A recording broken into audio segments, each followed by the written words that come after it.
Hey everybody, it's good to see you again. It is Amy from Seriously Sweet and Cookie Snack Attack. How are you? How are you? This is our third video for today, so I did not send a text message.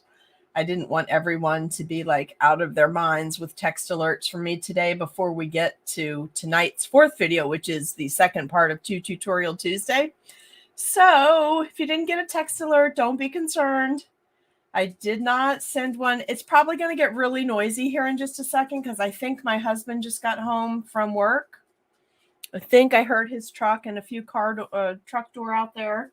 So if it is him, the girls are going to be super excited to see him. So if you guys will just bear with me while I share this post, that would be awesome. Oh, open the door. Okay, hold on just a second. I'm live streaming, babe. Just let them out real quick. Come on. They just want to see you. All right, guys, hold on one sec. Go ahead. Go on. All right, thank you, guys. Sorry about that. I should have timed that a little better, but I thought he wouldn't be here till 3:45 or 3:50. How are you doing? All right, say hello when you pop on. Let me take this screen away. If you haven't signed up for live stream text alerts, you can do that by texting the word live stream to 540-870-0726. And we will get you set up. Hello, hello. Hi, Miss Cindy. Total chaos. Isn't it fun when they're around, though? Like when the little ones are around, it's great fun. I don't know.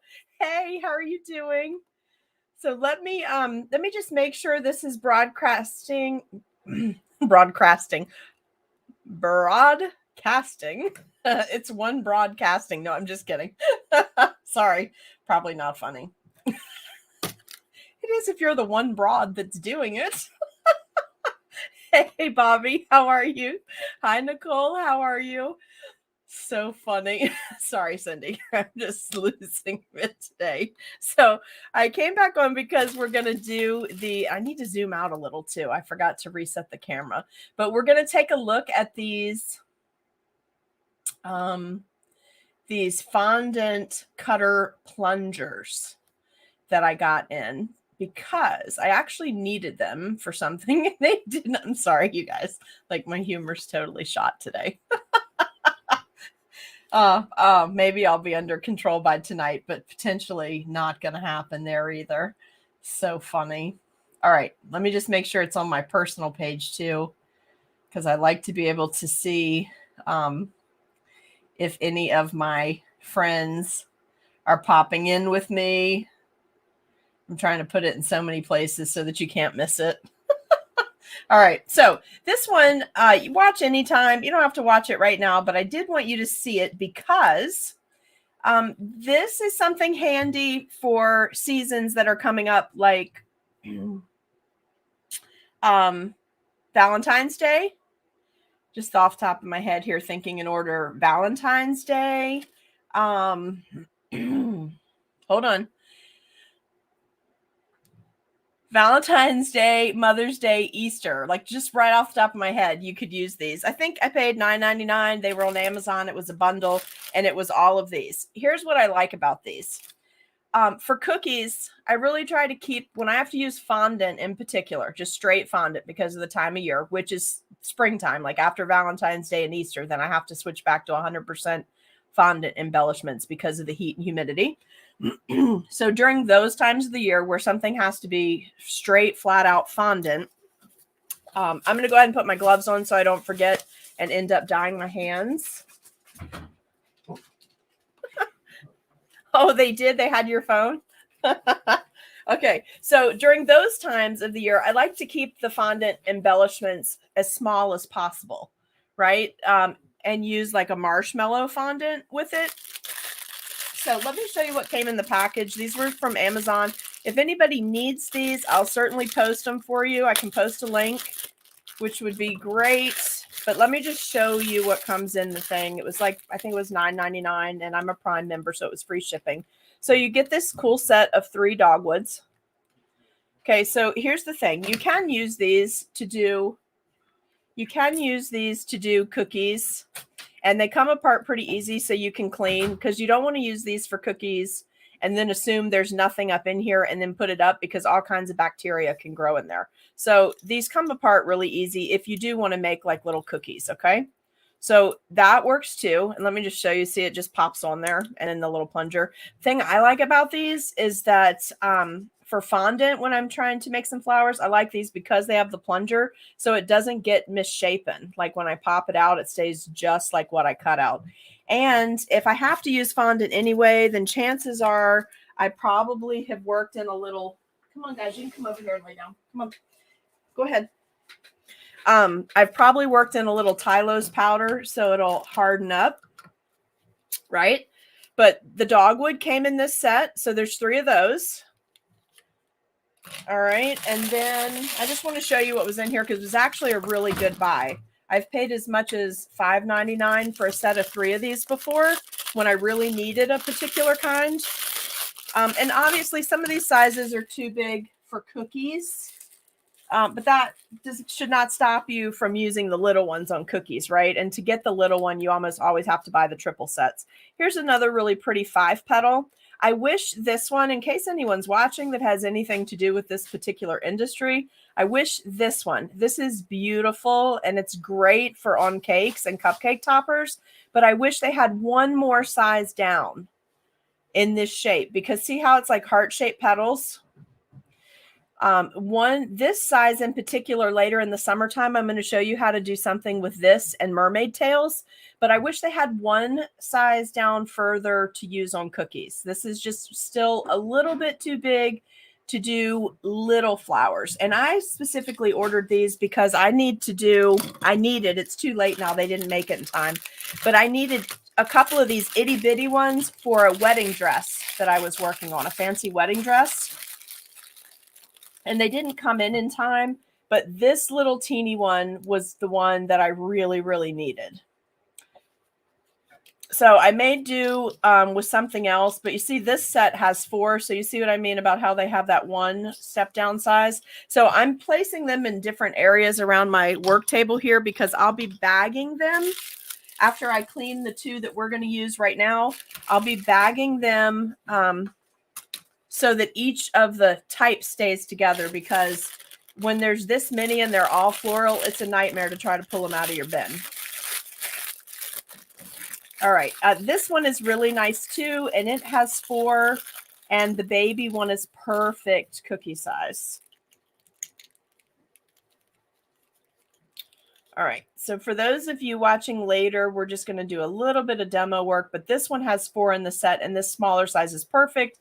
This would be nearly impossible to get out without stretched petals, without the petals stretching out, rather, if it didn't have the plunger. But the plunger's perfect because it pushes it out exactly flush, and then you can do what you need to do and mold it in your hand. So I love it. That's why I like these for the itty bitty details, because I don't like when the stuff gets all warped. All right, let's see. Let's see if I can. I can't tell. Did Cookie Snack? Okay, so Nicole, I think I was searching for floral fondant cutters, but I'll find it for you as soon as we get off here. And this one is great. This looks like 3-leaf clover, and this is a good size for cookies. This one right here. It's not tiny, but it's a good size for that, especially if you're doing St. Patty's Day cookies. This one's really pretty, and it has the imprint in the plunger part. So when you pop it out, you're going to get that imprint. So if you do a little bit of light green fondant to make your piece, and then dry dust with a little bit of darker green, you're going to have automatic veining, which is very nice. Doesn't take a lot of time. And then this last one is a hydrangea petal.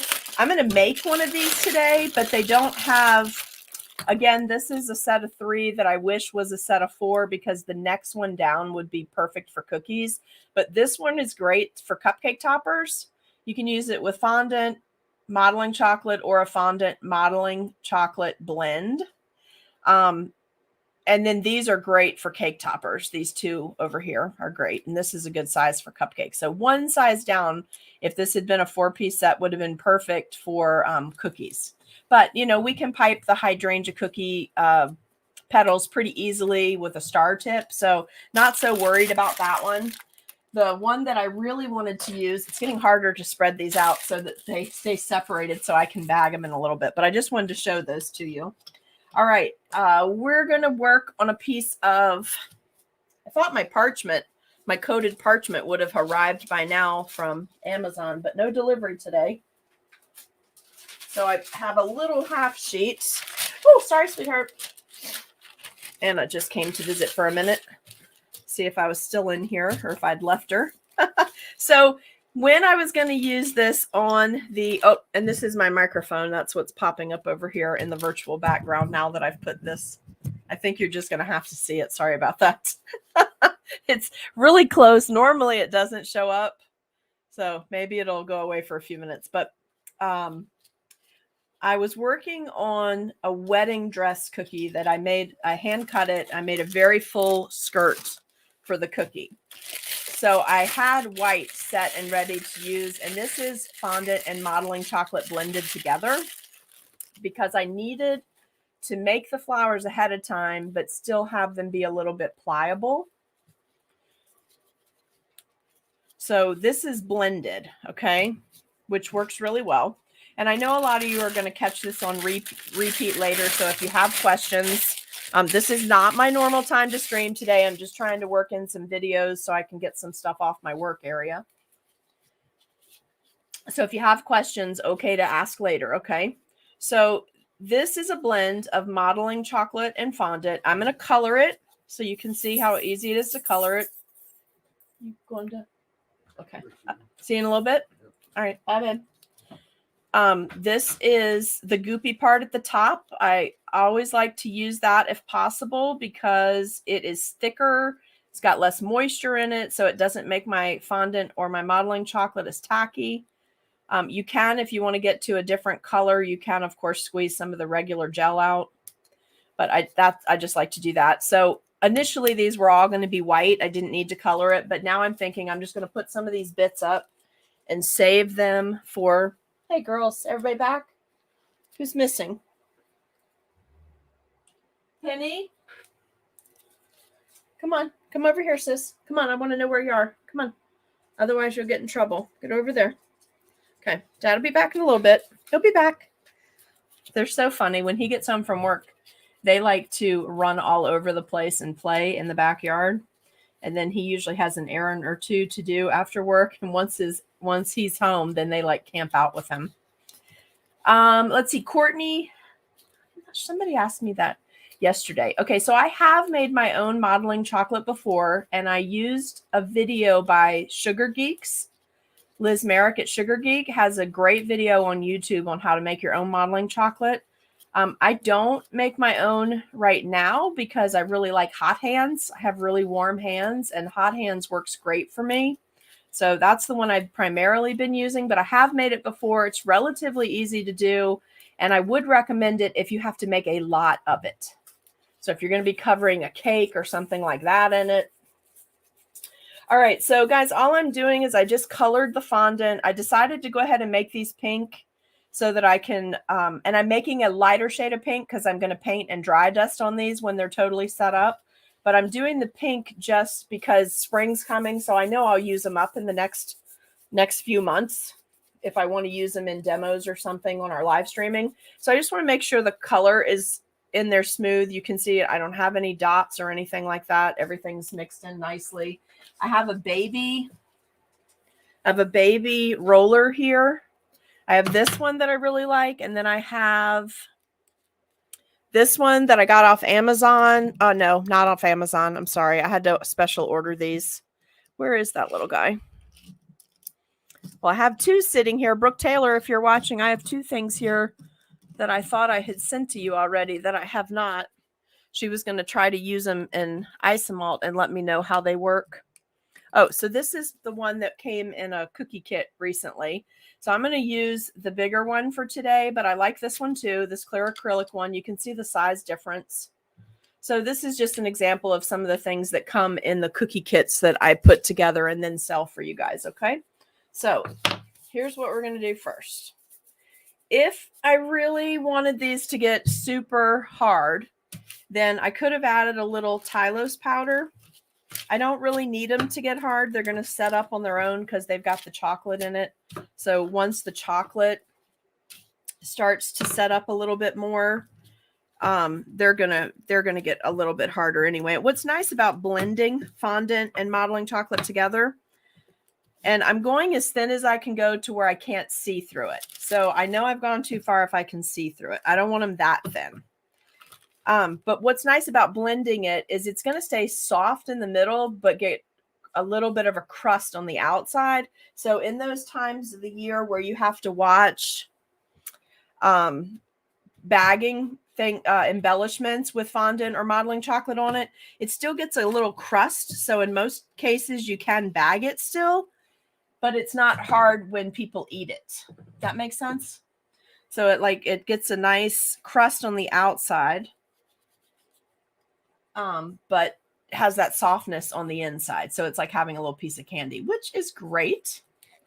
All right, hold on one second. I think I have to check something because I just got a message that I have a Walmart order outside. So we're going to do a few of these, and then I'll have to go check on that in case there's any cold stuff out there, okay?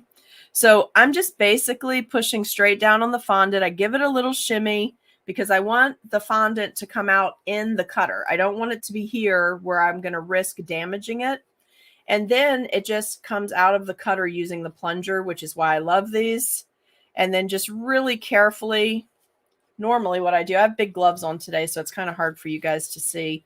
Normally I just, yeah, there we go. It pops it right out. Did you see that? So let's do another one. And this is rolled very thin, you guys. This is like less than an eighth of an inch thick, probably like a 16th. It's in there really good. I'm going to give it a pop with the plunger bottoms, just like doing a needle if you were to give somebody a shot. It's that easy. Put my 2 fingers on the lip, pop that out, and they should fall out just that easy. Then I'm going to cut out a couple of shapes here and just let them crust over, and then we'll work with them when I come back on in a little bit, okay? So I'm just going to pop a few of these out. But you see what I mean about how they're not distorted at all? It's coming out perfect, as opposed to using like a small metal clay cutter or something and then having to pick them up. You know how they always warp a little bit?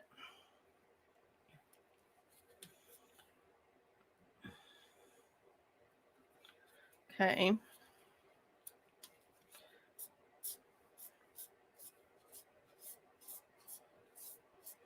So let me go ahead and pop just a couple more of this shape out. And then for demo purposes, what I'm going to do is I'm going to pop a couple of the larger ones out.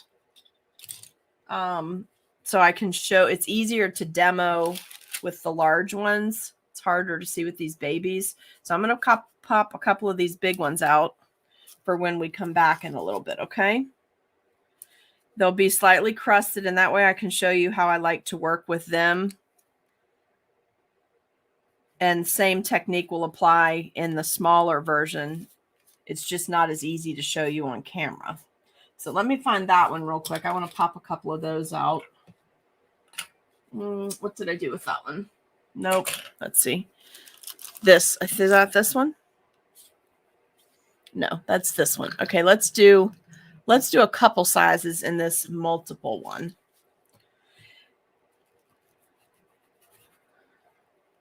And yes, a lot of these things can be piped. You can just pipe it on the cookies using different tips. But you know that sucks up a lot of time if you're working close to a major holiday like Easter or Mother's Day. So it's nice to mix fondant and modeling chocolate bits with hand piping, because when you do the hand piping bits, you can just sink these pieces that are already done and dried and crusted. You can sink it right in. So it's nice to mix them so that it doesn't take so long when you're close to your holiday or your deadline. All right, so we have a few things out. I'm going to let these crust for a little bit, and I'll come back in just a little while, and then we will work with these, okay? Now, eventually, this is going to be my practice video for combining 2 videos. So today it'll be as 2 separate lives, but this is one that I'm going to pull down and then try to blend it and have the, okay, we're back now type thing and make it one whole video. But I do need to let these crust for a little bit, and then we'll work with them again. Okay. So I'll see you guys in a little while. Bye.